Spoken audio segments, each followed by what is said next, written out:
먼저 사랑하는 성도 여러분들께 진심으로 감사를 드립니다. 지난 2016년 1월 첫째 주부터 오늘까지 사도행전 강의 말씀을 함께 우리가 숙고해 오는 동안에 우리 성도님들과 제 자신 스스로가 많은 변화가 있었다고 믿습니다. 저 자신 스스로도 이 사도행전을 통해서 많은 은혜가 되었고 또 도전도 되었고 우리 교회가 지향해야 될 방향을 또 발견을 하기도 했습니다. 바울의 동역자이자 성경의 저자인 누가가 두 편의 편지를 써서 데오빌로라고 하는 로마 고위 관직자에게 보냈습니다. 첫 번째 편지가 누가복음이고 두 번째 편지가 사도행전입니다. 누가복음에서는 누가가 예수님의 탄생부터 예수님의 사역, 죽으심, 부활, 승천까지 예수님의 전생애를 기록해서 데오빌로에게 보냈고, 두 번째 편지인 사도행전에서는 그 예수님으로부터 배우고 따랐던 제자들의 삶, 제자들의 사역의 기록을 데오빌로에게 보내서 쓴 것이 바로 사도행전이었습니다.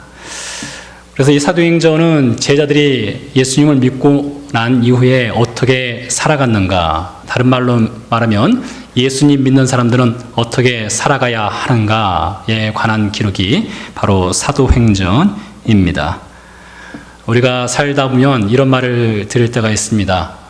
교회에 다니는 사람이 왜 그래? 예수 믿는 사람이 왜 그래? 목사가 무슨 젖따위야? 여러분, 이것처럼 심각한 말 없습니다. 교회에 다니는 사람이 왜 그래?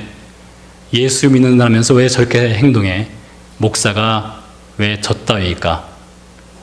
다른 말은 우리가 들어도 괜찮을지 모르겠지만 이런 말 절대 들어서는 안 됩니다. 예수님 믿지 않는 사람들도 예수님 믿는 사람에 대해서는 기준이 다릅니다. 저 사람들은 예수님 믿고 있으니까 뭔가 우리와는 다르다, 이런 기준을 갖고 살아간다는 것입니다. 우리는 교회를 출석하는 사람들을 향해서 예수님 믿는다 이렇게 말하지 않습니다. 이건 참 주의를 해야 될 사항입니다. 교회를 출석한다고 해서 예수님 믿는 것이 아니고, 교회에 직분이 있다고 해서 예수님 믿는 것이 아닙니다. 목사라고 해서 예수님 믿는다, 반드시 그런 등식이 성립되는 것도 아닙니다. 예수님을 믿는다라고 하는 것은 예수님을 따라가는 사람들입니다. 그래서 사도행전에 보면 예수님을 따라가는 사람들을 향해서 그 도를 따르는 사람들이라고 불렀습니다. 그 도를 따르는 사람들, 즉 예수님의 삶의 모습을 따라가는 사람들, 이런 사람들을 그리스도인이라고 불렀습니다. 다른 말로 말하면 닮은 꼴이 되는 것입니다. 예수님과 닮은 꼴이 되는 것입니다. 저는 우리 윤성이를 볼 때마다 가끔 깜짝 놀라요. 왜 깜짝 놀라는가 하면 윤성이와 윤성이 할아버지의 얼굴이 너무나 닮았기 때문입니다. 그래서 윤성이를 보면 할아버지가 떠오르고 윤성이 할아버지를 보면 윤성이가 저는 떠오릅니다. 닮은 꼴이기 때문입니다. 그와 같습니다. 우리가 예수님을 믿는다는 것은 예수님을 닮아가는 거예요. 그래서 교회라고 하는 것은 한자로, 교회는 교자는 가르칠 교자, 회자는 모일 회자, 가르치는 모임의 장소, 이렇게 번역을 할 수가 있지만, 원래 이 교회라고 하는 것은 아주 쉽게 닮아가는 사람들, 즉 예수님을 닮아가는 사람들의 모임이라고 할 수가 있습니다. 그래서 헬라의 성경에 보면 이 교회를 뭐라고 불렀는가 하면 헬라어로 에클레시아라고 불렀습니다. 에클레시아라는 것은 부름을 받았다는 것입니다. 부름을 받은 사람들. 어디서 부름을 받았느냐? 세상으로부터 부름을 받아서 구분된 삶을 살아가는 사람들, 즉 예수님을 닮아가는 사람들, 이것을 교회라고 하였습니다. 일전에 제가 올리브 나무에서 열매를 따서 기름을 추출하는 방법에 대해서 말씀드린 기억이 납니다. 지금이 10월에서 11월 달로 넘어가는 시기가 되지 않습니까?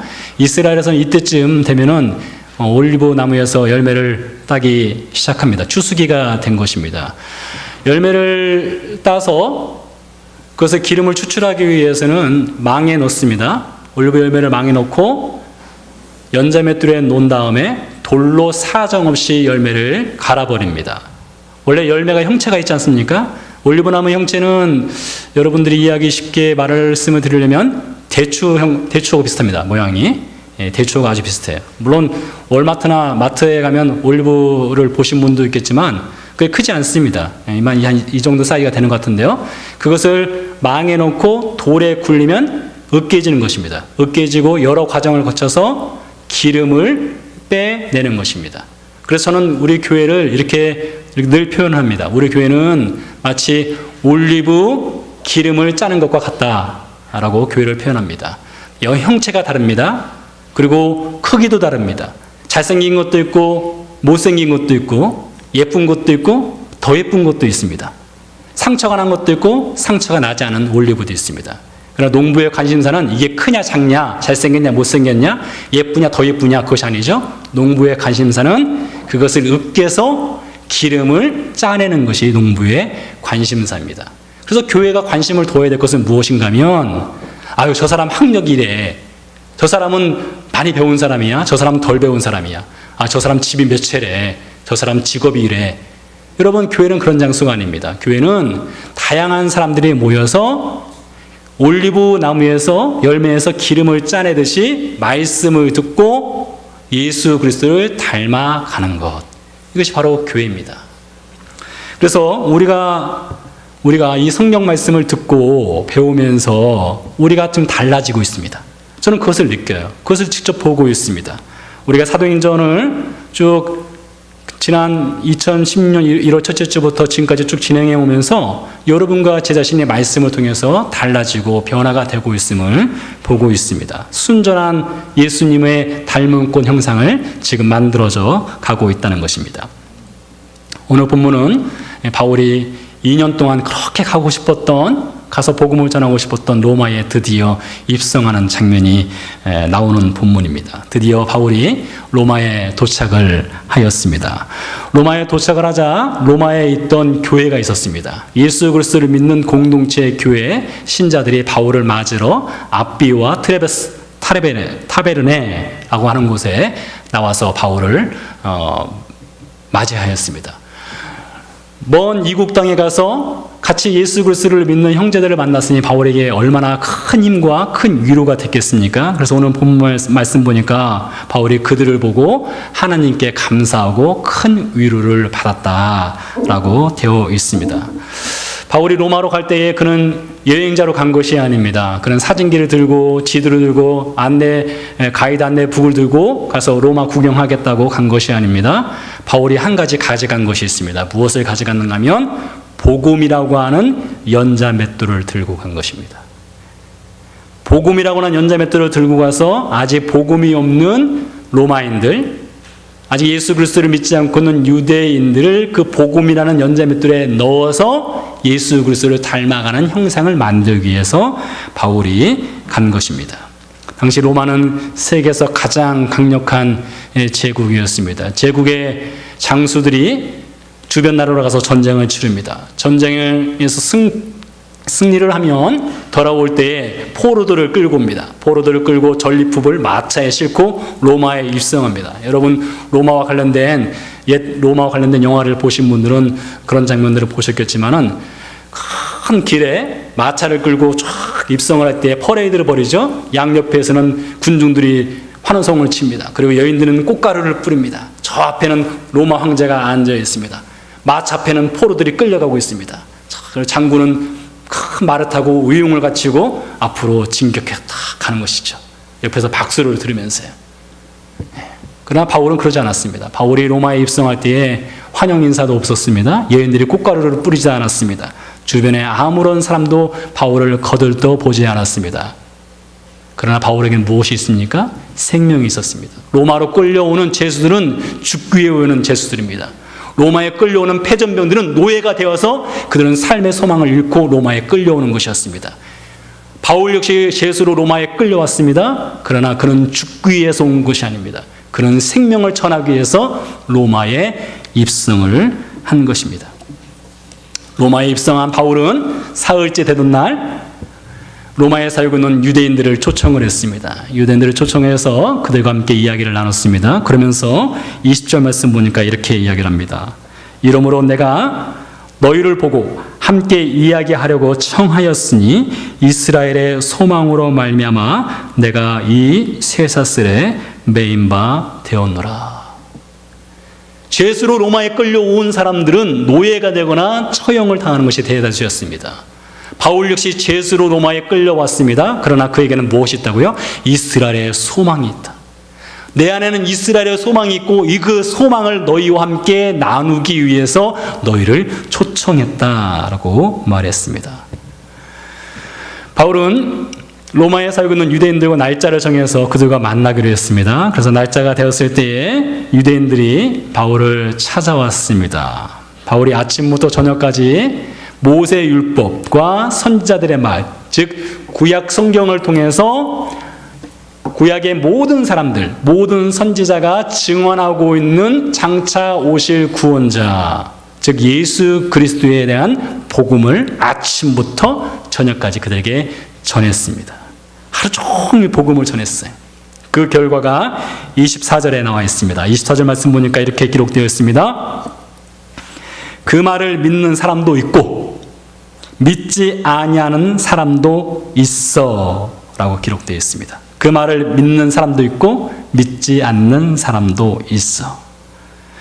그러니까 유대인들이 바울을 찾아와서 아침부터 저녁까지 복음을 들었는데 그 중에 어떤 사람들은 그거 맞습니다. 예수께서 우리의 구원자가 되십니다 라고 복음에 반응을 했습니다.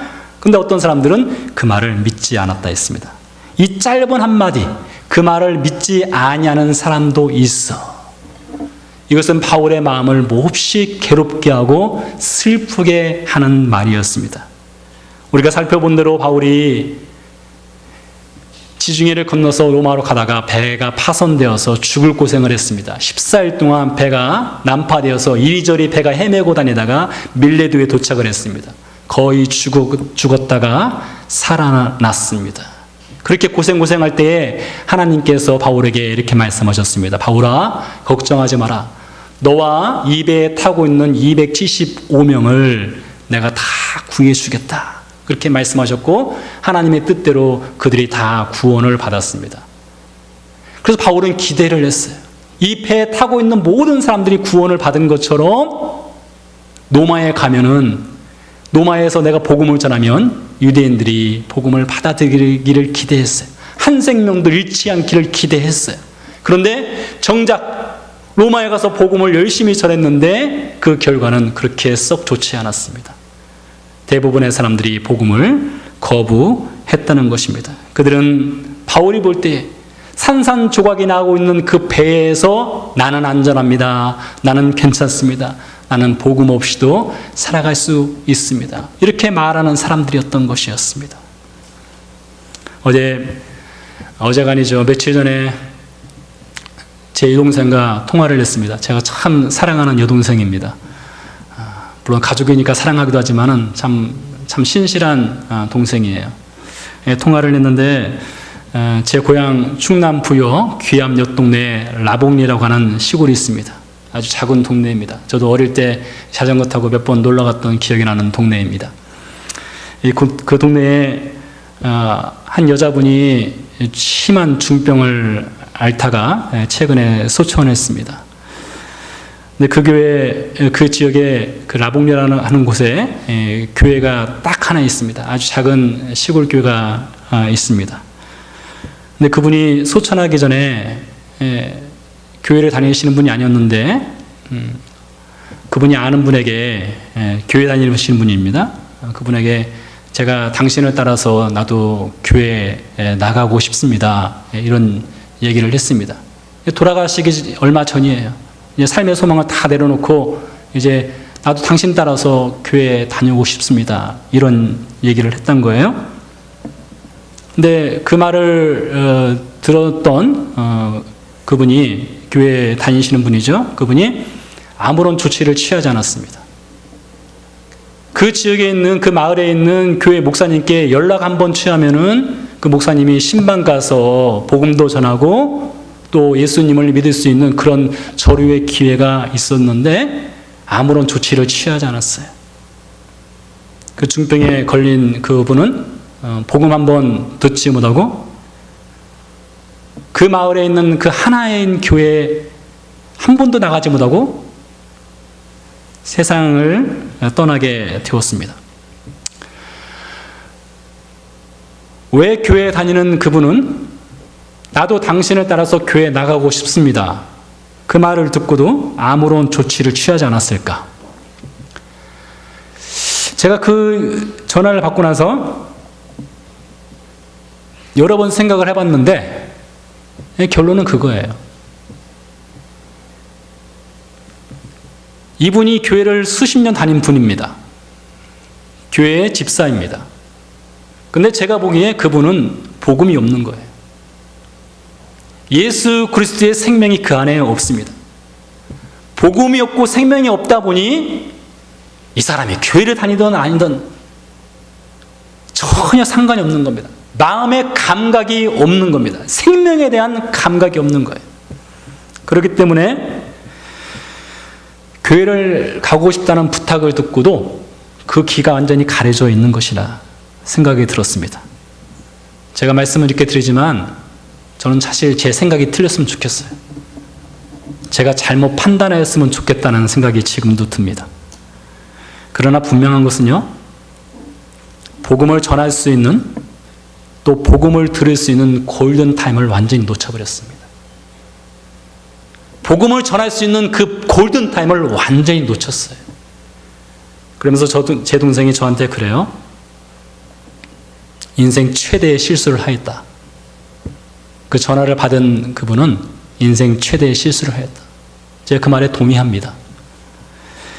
바울을 찾아온 유대인들, 바울로부터 아침부터 저녁까지 복음을 들었습니다. 그런데 믿지 아니하는 사람들이 있었습니다. 이 사람들은 복음의 골든타임을 놓친 사람들입니다. 바울이 얼마나 안타까웠겠습니까? 그 이역만리에서 그들을 찾아가서 복음을 전했음에도 불구하고 믿지 아니하는 사람들, 그들을 보면서 얼마나 마음이 아팠겠습니까? 그래서 바울이 그들을 향해서 이런 이야기를 들려주었습니다. 26절에서 27절 사이에 나온 말씀인데요, 바울로부터 약 700년 전에 사역을 했던 선지자 이사야의 이야기를 해주었습니다. 하나님께서 이사야 선지자를 불렀습니다. 불러 세우시면서 이렇게 말씀하셨습니다.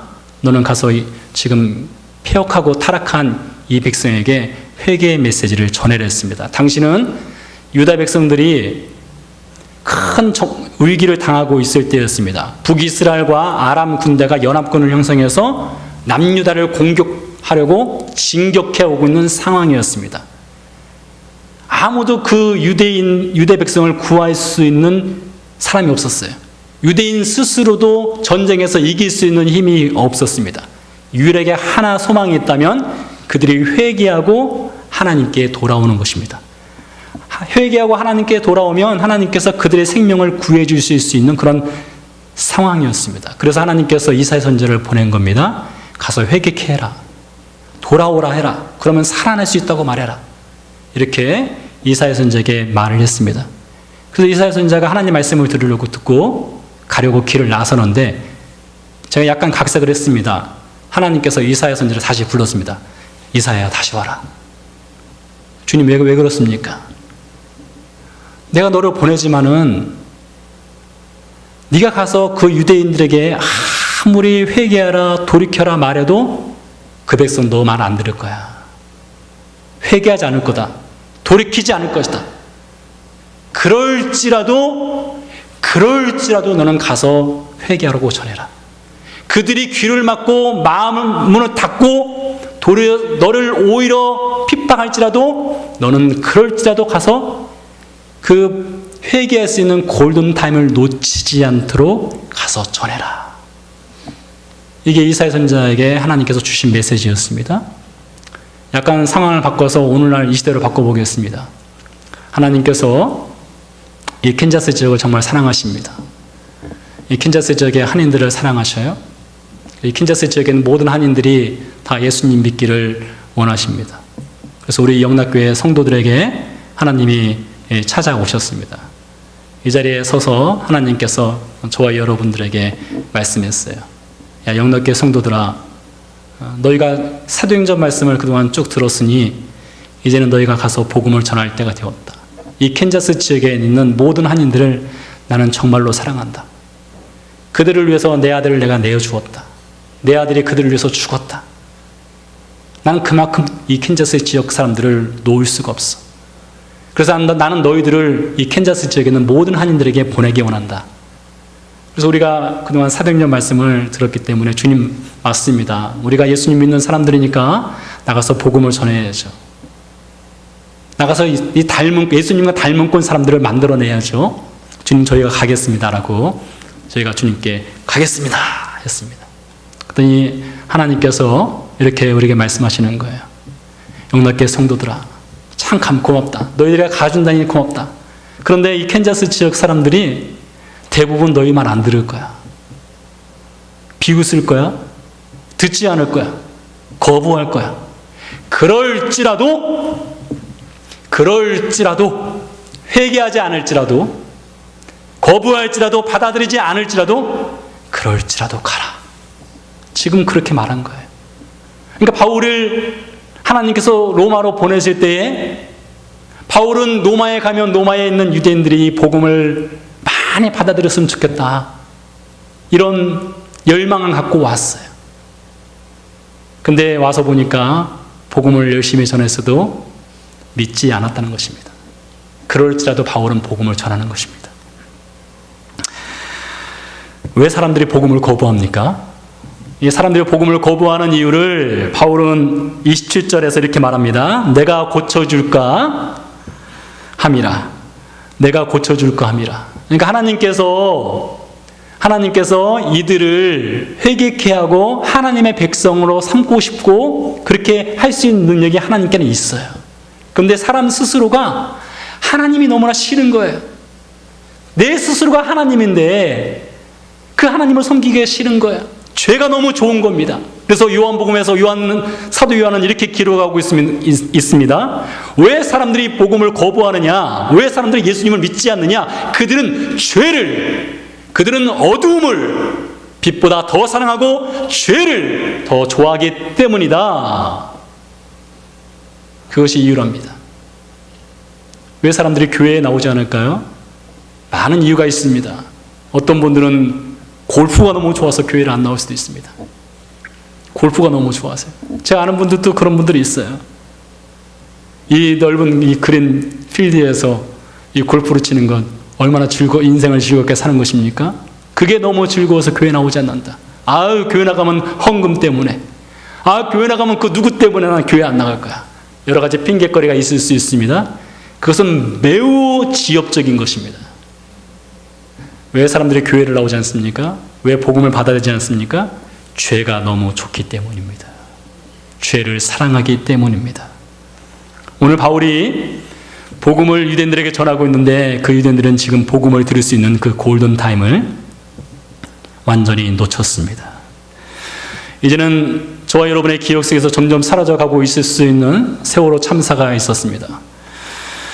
지난 2014년 4월 16일 날 세월호 참사가 있었습니다. 당시 뉴스를 직접 보신 분들은 아시겠지만 저 스스로도 다 살아나겠지, 다 건져지겠지, 그것을 너무나 당연시 여겼습니다. 왜요? 아침 뉴스를 볼 때에 자막에 뭐라고 떴는가 하면 단원고 학생 전원 구조, 이런 자막이 계속 떴습니다. 몇 시간이 지난 다음에 제일 많이 등장하는 단어가 무엇이었는가 하면 골든 타임이었습니다. 구조를 위한 골든 타임. 그 시간을 놓쳐서는 안 된다는 거예요. 그 시간을 놓치면은 죽는다는 것입니다. 그래서 그 시간 내로 구해야 된다 해서 골든 타임이라고 했습니다. 지금도 세월호 참사 당일날 대통령의 7시간 행적에 대해서는 많은 논란이 있습니다. 어제 제가 사실 이발을 하면서 한 시사 프로그램을 제가 시청을 했습니다. 세월호 참사 당시 4월 16일에 있었던 세월호 참사 당시 오보를 전한 뉴스에 관한 내용이었습니다. 잘못된 기사를 전한 뉴스에 관한 내용이었습니다. 배가 침몰하기 시작한 8시 50분부터 골든타임인 약 2시간 동안 대부분의 뉴스가 오보를 전했습니다. 그 오보의 내용은 전원 구조, 잘못된 소식이었습니다. 믿고 싶지만 잘못된 소식이었습니다. 심지어 세월호에 자녀를 태워보낸 부모들조차도 그 오보를 사실로 받아들였습니다. 그 사이 오보가 전해지고 있는 사이에 세월호 안에 있었던 수많은 학생들은 바닷속에서 죽어가고 있었습니다.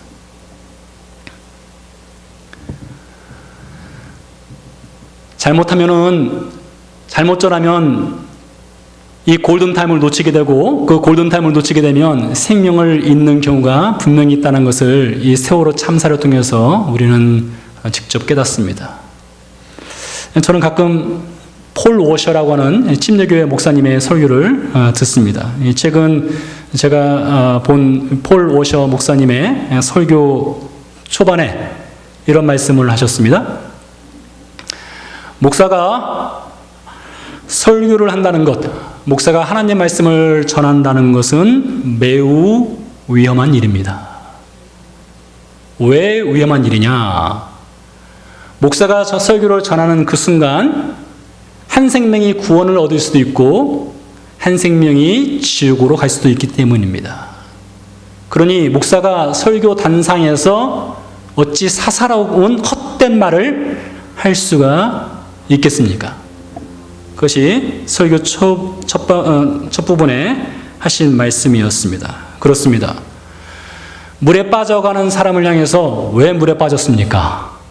왜 구명조끼 입지 않았습니까? 튜브는 사용할지 아십니까? 왜 수영은 배우지 않으셨습니까?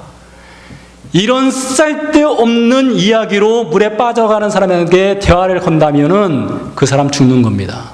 물에 빠진 사람이 있으면 당장 건져야 됩니다. 골든타임을 놓치기 전에 건져야 하는 것입니다. 그래서 제 스스로가 저를 돌아봅니다.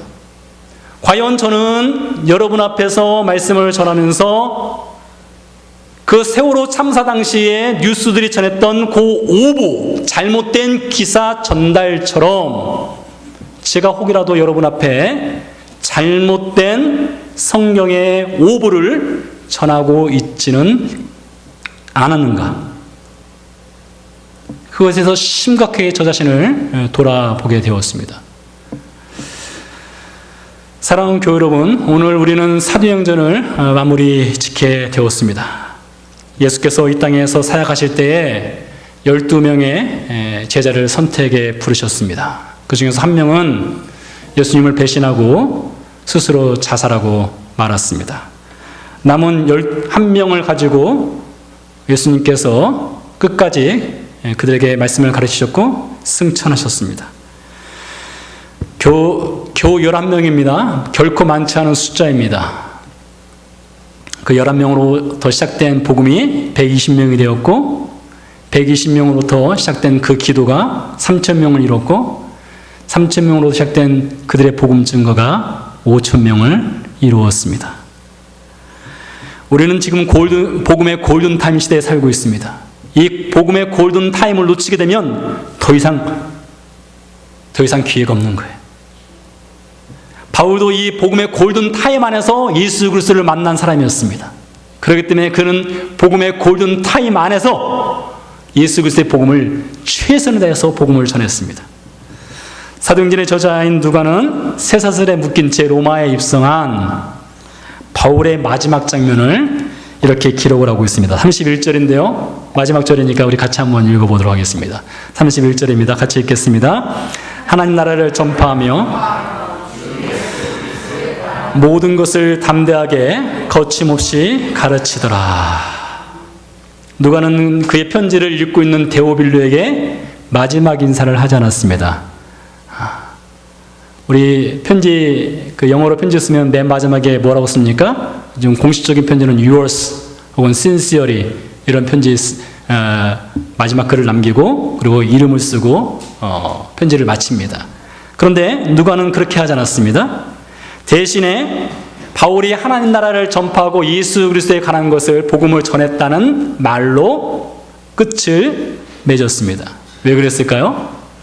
이 누가는 데오빌로가 그 사도행전의 기록을 다 읽고 나서 거기서 끝나는 것을 원치 않았습니다. 누가가 소원한 것은 무엇입니까? 데오빌로가 펜을 드는 겁니다. 펜을 들어서 글을 써내라고 하는 것입니다. 어떤 글이요? 복음의 글을 써내라고 하는 것입니다. 복음의 골든타임을 놓치기 전에, 골든타임이 지나기 전에 그가 복음 전도자가 되어서 사도행전 28장 32절 이하의 말씀을 써내라고 하는 것을 원했기 때문에 마지막 인사가 없는 것이었습니다. 예수 그리스도의 닮은 꼴이 되어가고 있는 우리 사랑하는 영락교회의 교우님들, 복음의 골든타임이 지나가고 있습니다. 거둠과 침몰에 가는 인생의 배 안에서 구주를 기다리고 있는 이들이 우리 주변에 틀림없이 있습니다. 거둠과 나도 당신 따라서 교회에 나가고 싶습니다. 손을 내미는 이들이 있습니다. 여러분, 거둠가에게 복음의 골든타임이 되도록 하나님이 저와 여러분을 부르셨습니다. 기도하시겠습니다.